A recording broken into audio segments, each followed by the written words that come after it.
Batman/Wonder Woman, Truth, from writer Jeff Loeb and artist Jim Cheung, is a remarkably simple story that shines in the internal monologues of Wonder Woman and Batman as they reflect on one another, as well as Cheung's gorgeous artwork.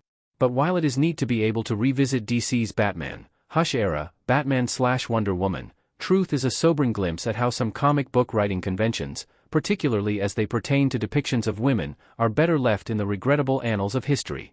The comics industry has come a long way, and contemporary eras and runs are treating characters with far more respect and reverence as they disrupt restrictive status quos and basic developments, let alone blatant misogyny.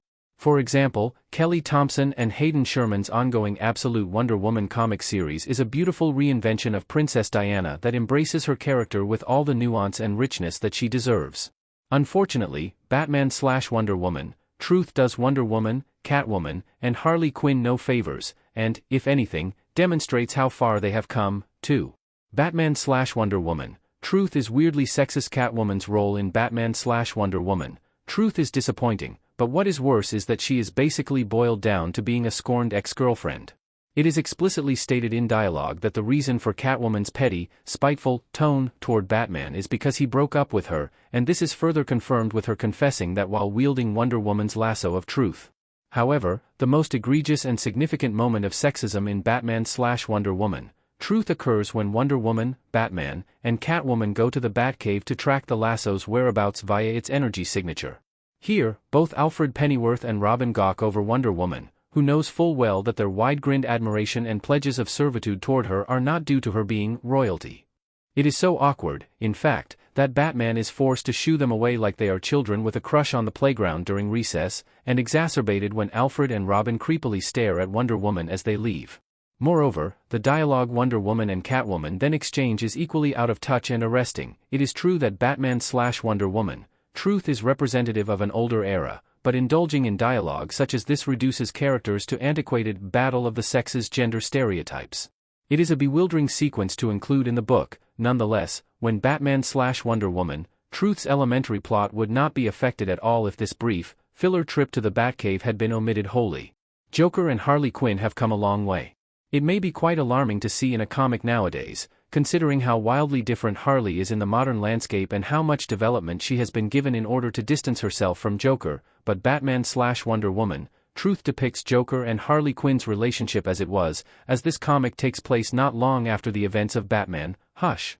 This Harley, who wears a red and black Harlequin costume, is tragically manipulated by Joker and devoted to him, thus failing to overcome his incessant cruelty and abuse, her character's defining trait since she debuted in Batman, the animated series. Today, Joker and Harley are unrecognizable husks of who they were more than 2 decades ago. Joker has apparently had his emotions successfully regulated by Dr. Annika Zeller's Crown of Storms and become sane. For instance, while Harley has been reformed somewhat and running around as an anti-hero, she ironically lacks a clear identity now, regardless of how ubiquitous she has been in DC media, but at least her tethers to Joker and their toxic relationship have since been severed. Despite how jarring it may be after all that has happened in the last 23 or so years, this is an accurate and nostalgic portrayal of what Joker and Harley's relationship looked like. Granted, we do not even get to see Joker and Harley interact with one another in Batman/Wonder Woman, Truth. Rather, how Wonder Woman and Catwoman are portrayed seems far less nostalgic and more needlessly degrading in the incredibly short span of this story. The Batman/Wonder Woman, Truth is a crossover comic featuring both titular characters, sure, but it is largely a Batman story, complete with his mythology's batch of rogues, supporting characters, and locations. While Wonder Woman is merely a fish out of water and in service to Batman's character arc. Essentially, Princess Diana of Themyscira is there to make a public appearance in a Wonder Woman-themed charity exhibition and talk an emotionally walled-off Batman through his troubled love life. It is interesting because Batman/Wonder Woman, Truth gets away with Bruce Wayne being flirtatious toward Diana at the Wonder Woman exhibition when that behavior is understandably in character for his billionaire socialite persona.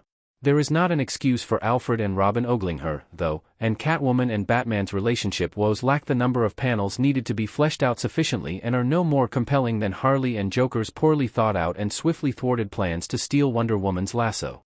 Therefore, the lasso would arguably be more important to the narrative than Wonder Woman is, if not for Wonder Woman being Batman's emotional backbone and ending the issue by telling him he is worthy of love. These beats truly are special in the beginning and end of the book, but are tainted by Wonder Woman being portrayed via a male gaze and not playing a bigger role otherwise in Batman/Wonder Woman, Truth.